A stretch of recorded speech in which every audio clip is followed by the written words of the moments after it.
The Forum of Journalists for Transformation will today march to the offices of the Citizen newspaper. The organization is questioning the silence of the so-called media freedom organizations on the back of the suspension of Citizen editor Steve Motale.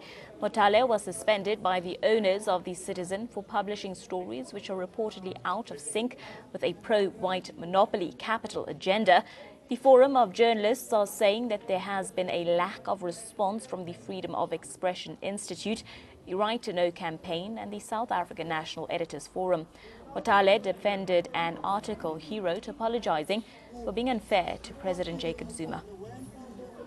Let's get the latest details now from NSM reporter Giovanni Machane. It joins us live from Johannesburg. Good afternoon to you, Giovanni. Just expand and give us further details with regards to this actual story and the suspension of this individual. Just give us some details with regards to the type of stories this person wrote and ultimately why he apologized for publishing an article about the president. Good afternoon to you and good afternoon to the viewers at home. Indeed, what you have stated is true about the Forum of Journalists for Transformation.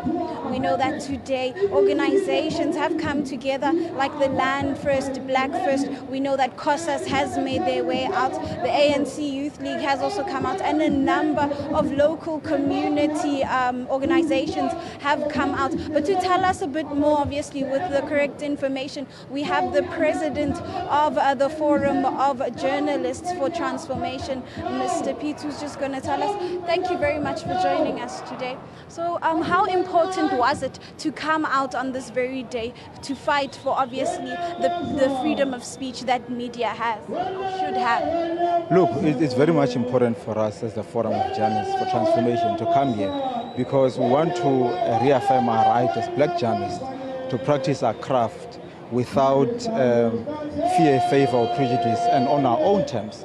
So we are here at the offices of the Caxton Media House, the owners of Citizen newspaper, because this place is the epicenter of media racism in South Africa. We are here to tell the owner, Terry Mollman, that the time for treating black journalists like his disposable nappies is up. We cannot be treated like his garden boys and nannies because as black journalists, we have a right to practice our craft. We have gone to school, we have gone to universities, we are qualified and we're not being done any favor. So we cannot be subjected to harassment, discrimination, racialized salary disparities, an institutionalized culture of racism and exploitation by Terry Mollman and his fellow racists across all these media organizations. So we're here to tell them that we're not going to take this abusive behavior lying down anymore. They cannot continue subjecting us to this harassment forever. And then we also want to remind them that whatever they are doing here is not sustainable. Black journalists cannot be treated like subhuman beings. And we are here because we want to show them that we are not going to take this thing lying down, and we want them to know that their decision to suspend Stephen Motale was racially motivated. They have suspended him last month ostensibly because he had committed some alleged misconduct. But subsequent to that, as the Forum of Journalists for Transformation, we later uncovered that the real reason why they suspended him was because he had published a series on former Finance Minister Trevor Manuel, alleging that he had irregularly awarded modernization contracts during his tenure as Finance Minister, involving SARS. And that these contracts were worth 100 million rand at the time, but they've since ballooned to about 1 billion rand. According to the articles, the contracts were awarded to a hand-picked company, which benefited from these contracts, and the contracts were never put out to tender.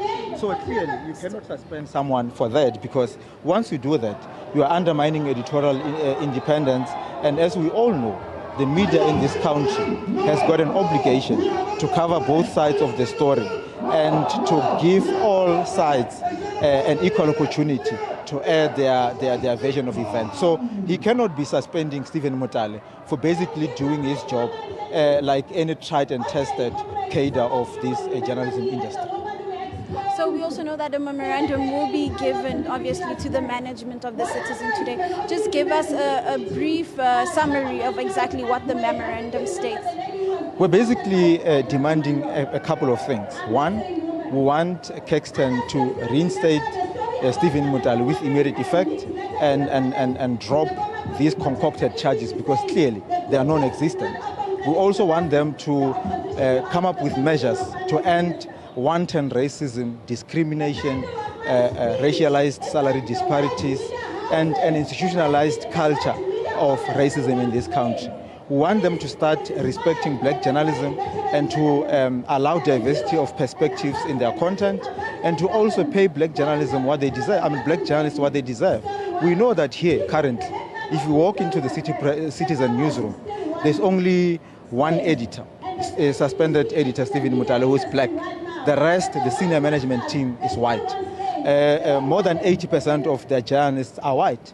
You cannot have a newsroom which is still lily white 22 years into democracy. But we're not surprised because Citizen were actually formed under apartheid in 1976 by a group of apartheid agents to serve the interest of the National Party government. So they've clearly refused and failed to move and transform and adjust into the new dispensation. Thank you very much for that.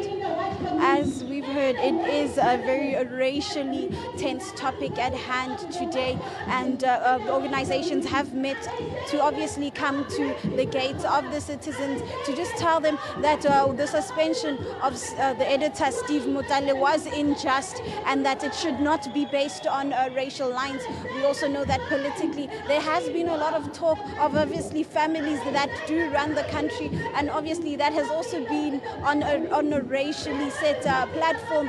But today we'll see how the day pans out as the organizations come together to hand over their memorandum to the relevant management of the Citizen. We know that the editor who was suspended, Steve Motale, was asked to apologize, but he said that he cannot apologize when he has pride in himself and pride in his work. Thus,